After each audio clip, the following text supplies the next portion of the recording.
In this last movie of this rather long series, you take a last look and do a final check on the scene before you hand it off to the animator. You're bound to find a few things to correct or fine-tune. You may find it useful to create a master controller to move the whole rig from one place to another. At this time, the main hip controller doesn't do that, as the IK controls for the hands and feet remain behind.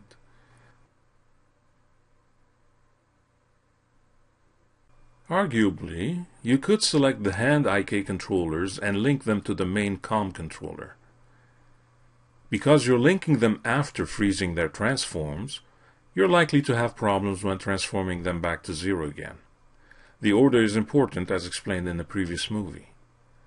Luckily, although the IK controllers have custom attributes, their transform tracks aren't wired to anything. This means you can safely freeze their transforms again, so that it's evaluated after the hierarchical link. You wouldn't want to do that with the foot controllers though. You want to be able to bring the pelvis down into a crouch. So you could create a master controller set between the 2 feet at 0, 0, 0. This can be any shape you choose, from a circle to a square, or even a custom shape like an arrow. You can also use one of the extended splines like T.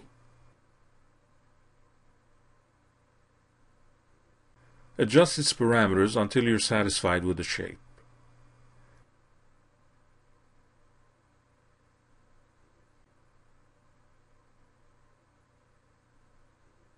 Choose a wire color for it. Make it unique so that it stands out.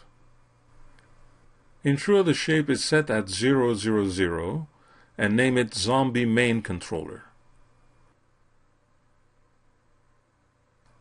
Link the foot controllers and the center of mass controller to it.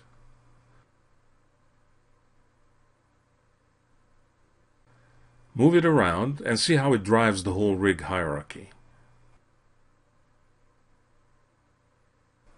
Select the main controller and freeze its transforms.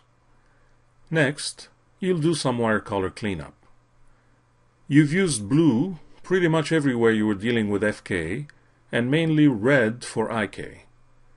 The foot controllers also happen to be IK controllers, so change their wire color accordingly. While looking at the feet area, consider the IK goals. These don't need to be so prominent in the viewport as the animator won't need to select them. Select them and adjust their display size accordingly.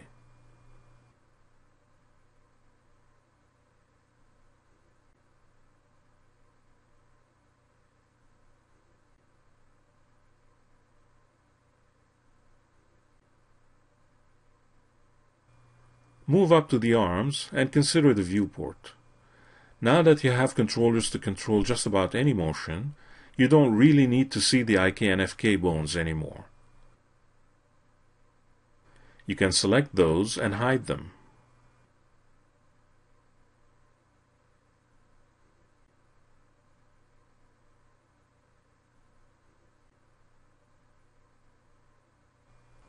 Next, consider the FK controllers and their transform locks. You can revisit these and verify the axes that you want to lock. Basically, you can safely lock all position and scale axes on FK controllers. You only need to be careful about their location locks, if any.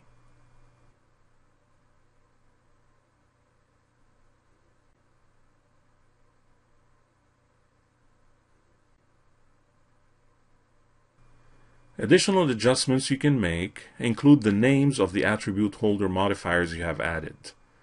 Instead of the generic name, you can change the modifier's name to something that makes sense.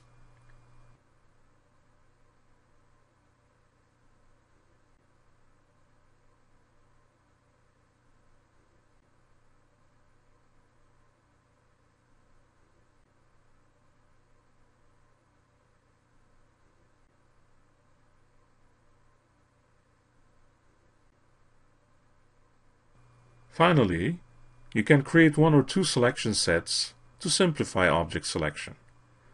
Perhaps you could create a selection set for the whole rig. This includes everything from skin bones to IK goals, helpers, and shape controllers. Name the selection set Complete Rig.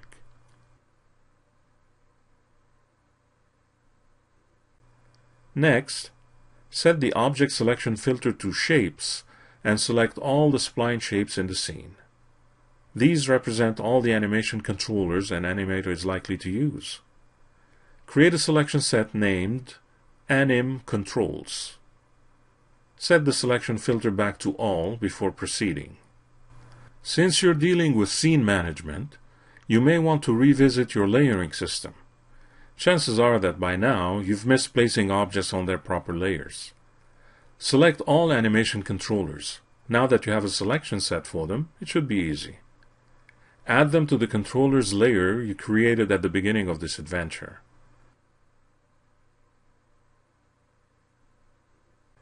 While you're at it, create a new layer to cater for all helper objects you created for this scene.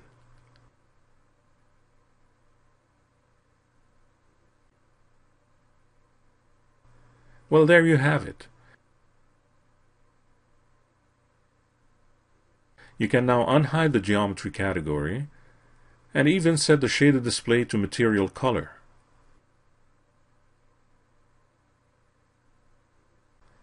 Make sure the scene is viewed in shaded mode and remove Edged Faces mode, F4, if you need to.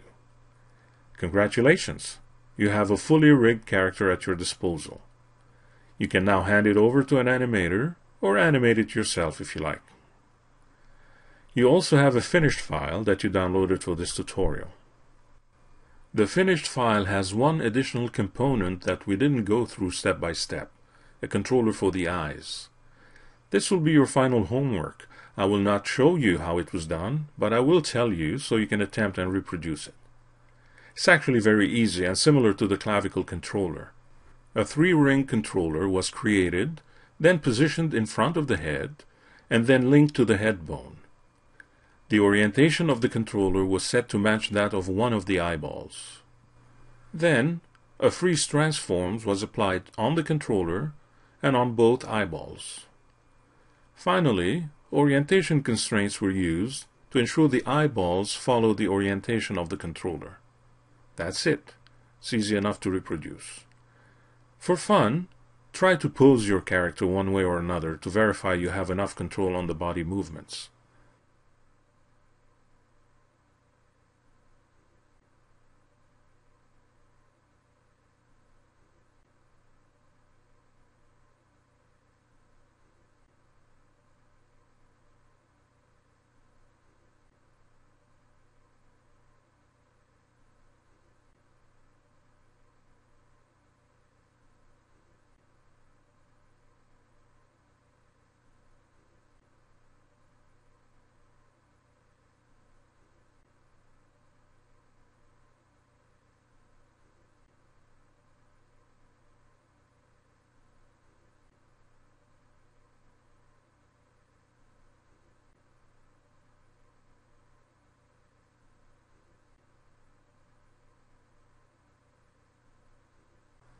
To go back to a stance pose, simply select the Anim Control selection set and reset its transforms to 0.